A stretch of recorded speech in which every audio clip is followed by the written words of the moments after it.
Brian Palavai, Run Far here with Mike Aish after the 2013 Leadville 100. You finished. Finally. Yeah, got it done. Didn't take till Sunday, didn't take till Monday, you got it done. Yeah, it was a close call. I really, there was a part that I was about to pack it in and just be done. When was that?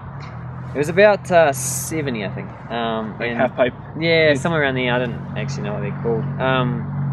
Then Nick Clark went by and, you know, he looked like he was hurting, and I figured, well, I could just, you know, hurt as tough as he is. So, you know, then my crew kind of kept going on me, and then Scott Jurek was behind me, so I was like, you know, I might as well just keep pushing. And, you know, I'm really glad I did, because for as tough it is, and the pain you go through, and the tiredness, crossing the line was pretty special. So, you know, I was really happy with it, really. And yeah, how did you, I mean, you did kind of want to drop that halfway back, but you were gonna, you know, you really wanted to finish.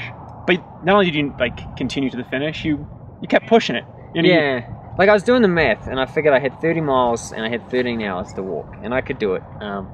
But yeah, then that competitive, I got on the road and we started running really fast, and they were only short bouts, like 10 minutes, but you know, I was running, you know, like low 7-minute miles, and then, you know, it felt comfortable.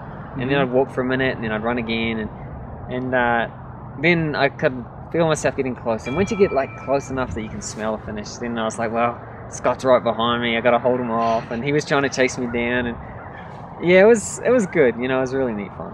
Nice. What were the biggest challenges out there? Was it a certain part of your body, your stomach, your mind? Well, and these are not excuses, but like I didn't go out.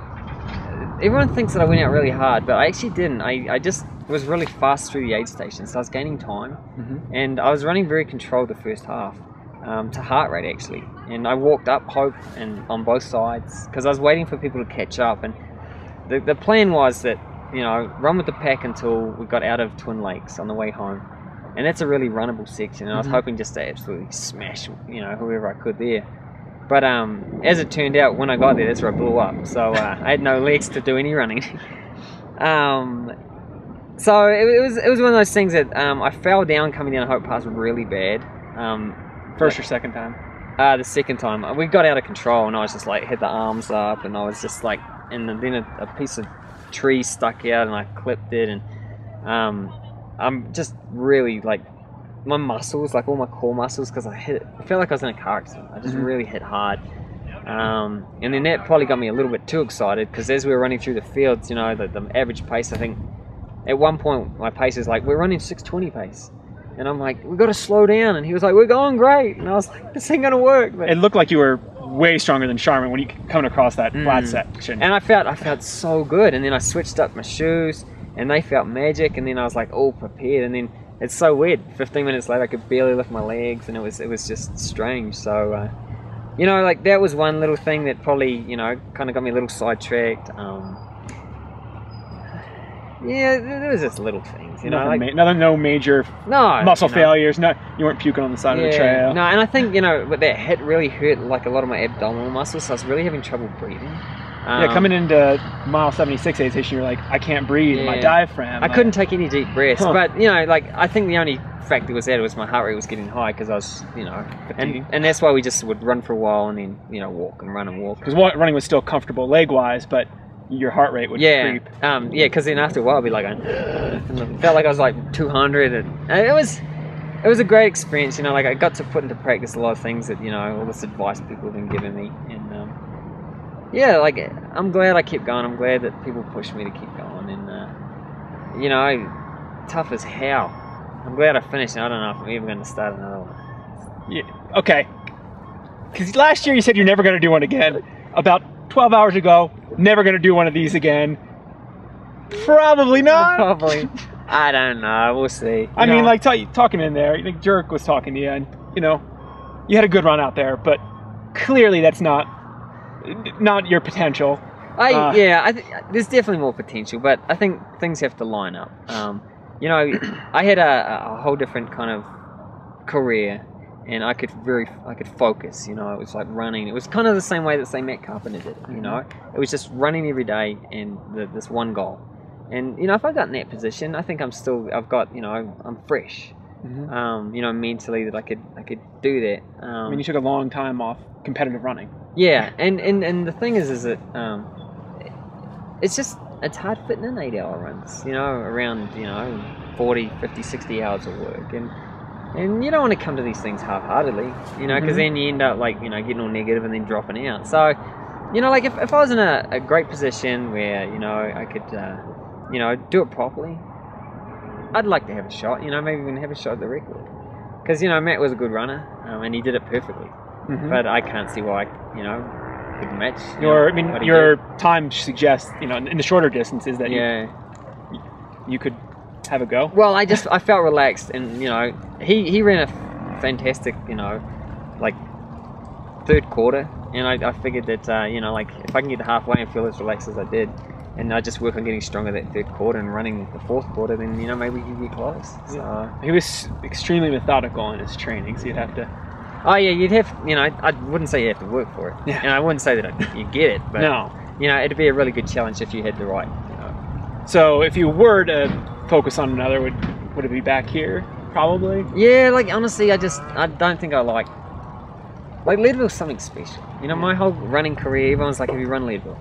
You know, like, no. And now this is the only thing, like, I love it up here, and it's kind of like home, but yeah, I don't want to drive or fly or travel hours and hours and then, you know, different continents, and then, you know, run bad, and then be like, damn, now I got to, like, think about this on the flight home. You've had that experience before. I'm trying to... Too many times. I mean, not that you've had bad races, but you've traveled the world and you run enough track races, you have good races, bad races. Yeah, there's nothing worse than sitting in a hotel room in Berlin and be like, man, I just had the worst day of my life. And now I've got 3 days before I can get home, you know. Those you can't really move on. They suck, yeah. So, you know, here's cool, because if you have a bad day, you just drive home, and I'm at work the next day, and life's normal again. Nice. So. Well, seeing you at the... your crew at the finish, and seeing how excited you were about the ginger nuts. Do you have any big meals planned for today? I've heard you're sort of one of a legend in the eating category. What's your eating plan for today? Actually, I haven't had much to eat today. I had a burrito and some yogurt and stuff, but I don't know. Like, the next week or two, I'll just gain some weight. You know, just stuff whatever's around me in. What sucks is that my wife has got, we just found out she's got celiac, so now I have to kind of sneak, like, hamburgers and stuff, like, when she's not around, otherwise she gets all mad. So, like, I'll be in the car driving to work, going through McDonald's, just getting stuff, you know, like I'm all being sneaky, but, yeah, I just gained some weight, you know, recharge, refuel. I think that's something that people just forget. Yeah, I'm working on it right now. Yeah, me too. I lost 3 pounds yesterday, like, the whole race, so, yeah, I probably did a good amount of eating and drinking. Yeah, that's 3 pounds is nothing. It's good. Nice. Well, congratulations. Yeah, well, thanks for your support. Hope you come out again. It'd be fun to have you. You never know. You never know. And one quick bonus question for you. You were up here. You had to drink some Leadville wine last night, before the race. What are you going to celebrate with when you get home? You're a wine drinker. Yeah, I don't know. Like, definitely something red.